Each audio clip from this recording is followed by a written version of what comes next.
auditeurs et chers consommateurs, aidez-nous et le réseau Plus que Pro à protéger, défendre les droits et les intérêts qui sont les vôtres et ceux de nos chers consommateurs de France et combattre le cancer que constitue ces pseudo-youtubeurs de l'intox et la désinformation. Parce que nous on ne triche pas de calomnie, on dit la vérité. Vous avez l'opportunité de vous abonner à la seule chaîne YouTube qui vaille. À vous de jouer. Merci de nous avoir donné votre confiance. Des Autotransact Talange, réseau Plus que Pro pour la défense du consommateur. Cette fois-ci, on est sur une Citroën C4 phase 2, donc après 2000, je sais plus, après 2012, 2013, enfin bref, peu importe. Donc là, on va intervenir sur l'additivation, des faux moteurs et les deux informations qui vont venir, vous allez voir. Prise de colmatage, filtre à particules, consultez la notice. Et le deuxième, celui qui nous intéresse le plus. On attend une petite seconde, vous allez voir. Voilà. Voilà. Juste le volume qui nous embête. Voilà. Niveau additif, FAP, trop faible, faites réparer le véhicule. Donc ça, on va s'en occuper. Donc, contrairement à d'autres véhicules du groupe et de l'enseigne PSA, là-dessus, c'est un réservoir qu'il va falloir remplir et non pas une poche souple. Voilà, Citroën C4 phase 2. Donc ici, vous avez le petit voyant du filtre à particules à gauche, ici, allumé. Et puis le voyant service. Voilà. Donc là, il n'y a pas de voyant d'injection. Vous savez, le petit voyant moteur, le petit orange là. Non, juste le FAP et juste le voyant service. Voilà, c'est stratégie d'injection sur les Citroën C4 phase 2. Juste une illusion. Na, na, na, na, na. Voilà, donc là on est à l'arrière du véhicule, Citroën C4 phase 2, comme on l'avait indiqué, enfin bref, peu importe. Donc là on est à l'arrière gauche, côté arrière, essieu arrière gauche, ressort arrière, étrier arrière gauche. Vous avez un petit cache ici, protection plastique. Vis de 10, enfin écrou de 10 plutôt ici, clac. Ici la tôle de maintien, de protection, c'est jamais. Là c'est pareil.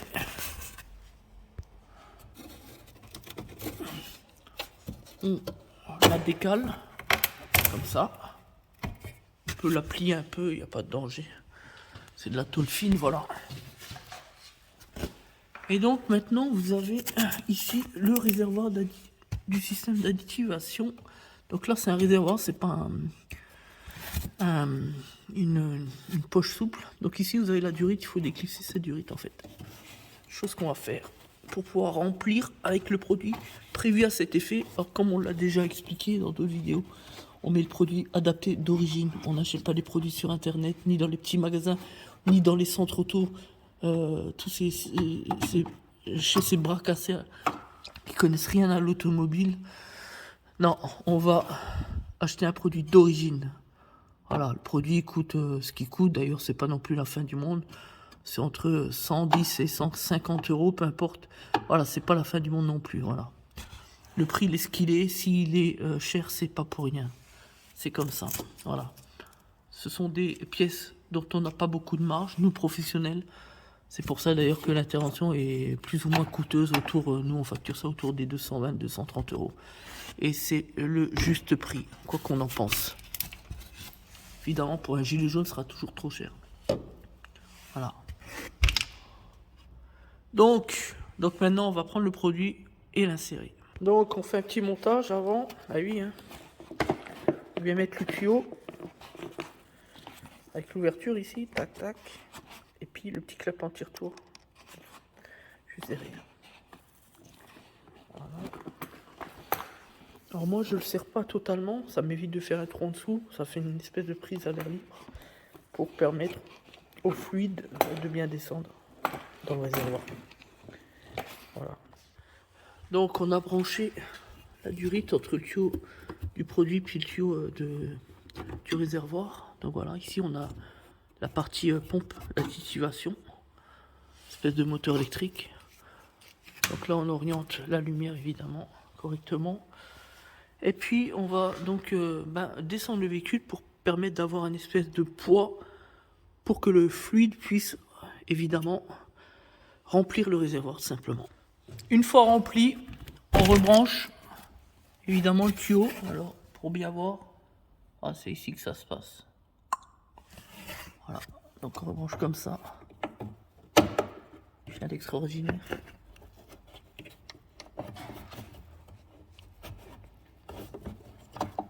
Voilà, clic, ça a bien cliqué, c'est bon. Maintenant on nettoie un petit coup et on remet évidemment la barre ici.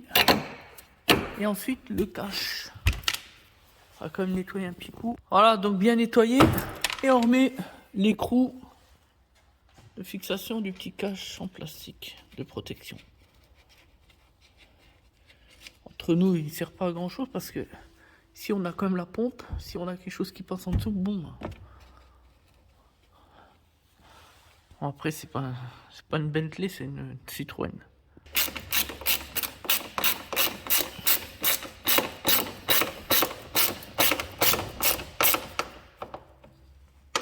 C'est parti, maintenant on va engager le télécodage comme pour la 207.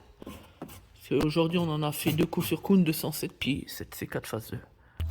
Voilà, donc au niveau des mesures paramètres sur la C4, donc là on a 1020 et là il nous reste plus que 108.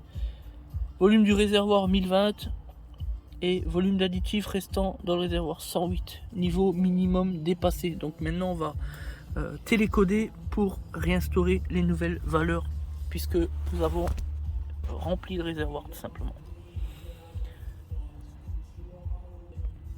Pour ce faire, on ressort des mesures paramètres, on va dans réparation, ensuite on va dans pack réparation, ensuite intervention après-vente, filtre à particules, ensuite programmation de la quantité d'additifs injectés dans le filtre à particules et ensuite quantité d'additifs présents dans le réservoir. Donc déjà l'une et après l'autre.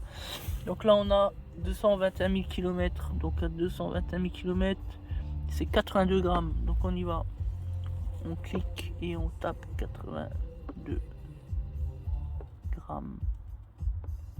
On valide.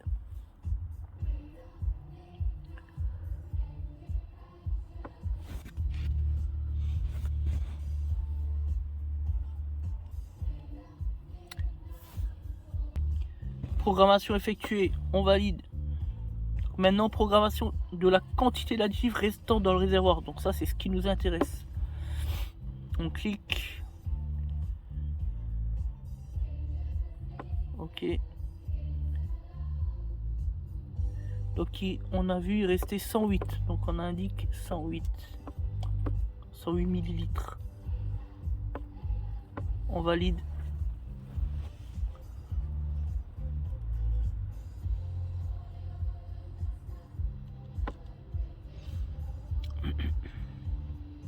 Programmation effectuée, on ressort. Pièce de rechange. On y va, on clique, on valide. On va modifier l'algorithme du filtre à particules pour éviter l'information risque de colmatage FAP. On valide. Attention, blabla, oui, effectivement. Allez hop. On valide.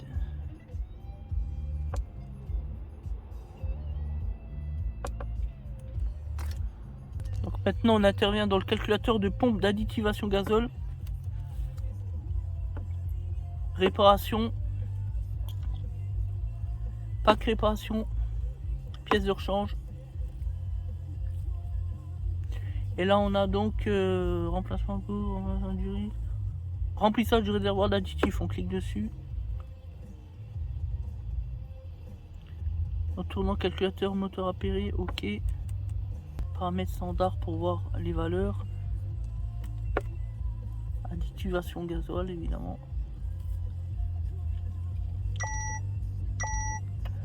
Voilà, volume du réservoir 1,07, donc là c'est bon.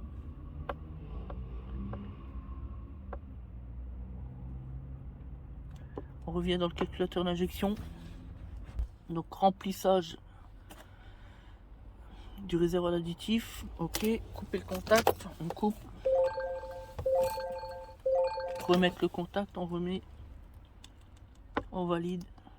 Apprentissage effectué, ok. Voilà pour l'apprentissage du FAP, ok, ça c'est bon. Mesure paramètres. C'est toujours un peu long et fastidieux le télécodage. Échappement, information ligne d'échappement. C'est toujours un peu long. Voilà pour tout ce qui est filtre à particules, c'est bon, ok. Et pour l'additivation, non, ça passe pas, c'est toujours pas pris. On va recommencer. Allez, c'est reparti. Voilà, donc là c'est bon, on a fait le job. Donc on confirme avec la vidéo. Niveau mini non atteint, donc c'est tout bon. Et puis surtout on a des valeurs qui sont du pareil au même entre le volume du réservoir et le volume qui reste dans le réservoir. 1020, 1010, voilà, il y a toujours un petit point de détail, enfin bref. Voilà, donc maintenant c'est tout bon. Donc on va vérifier ça au tableau de bord et on va déjà commencer par effacer les défauts. Voilà, donc là maintenant on va effacer les défauts dans la mémoire calculateur d'injection. Donc on avait le défaut P15B3 sur l'additivation. Seuil critique atteint. Donc on va effacer le défaut. Tout à l'heure on n'a pas pu l'effacer. Nous on le sait, mais c'est juste pour expliquer aux gens, aux consommateurs. Il faut déjà retélécoder avant de pouvoir effacer, voilà, les défauts dans le calculateur. Donc maintenant on peut l'effacer. Donc on va le faire là en direct. Voilà, on valide. Ça c'est le kilométrage du véhicule, voilà. Effacement en cours. Voilà. Et ensuite on va contrôler avec la mise en route sur le véhicule pour voir si les voyants et l'information est toujours alignée. Couper et remettre le contact. Tac, tac. Ok. Voilà, donc vous voyez, cette fois-ci il n'y a plus de défaut. Donc maintenant on fait une mise en route. Et vu que ça n'arrêtait pas de sonner, on va vite fixer. Donc déjà le service il s'efface direct, rien qu'avec les deux contacts. Ça c'est bon signe. On met en route. On a la batterie un peu faible. Vous voyez, là c'est nickel. A priori. On va attendre quelques secondes. On avait trois sonneries en fait. Le voyant moteur, donc anomalie anti-pollution. Deuxième élément, risque de colmatage FAP. Et troisième élément, niveau additif FAP niveau bas. Donc là on n'a vraiment rien. Voilà, donc nickel. Donc l'intervention est terminée, impeccable. Confirmé par les mesures paramètres tout à l'heure, on a regardé. Voilà, on rappelle une chose qui peut toujours servir, c'est que quand on a le voyant moteur qui s'allume sur n'importe quel type de véhicule sur du PSA, avec le terme anomalie anti-pollution, en aucun cas ça veut dire qu'il y a un problème de pollution moteur. Ça veut simplement dire, en fait c'est un algorithme qui a été généré par les ingénieurs de la marque Colion, enfin du groupe PSA.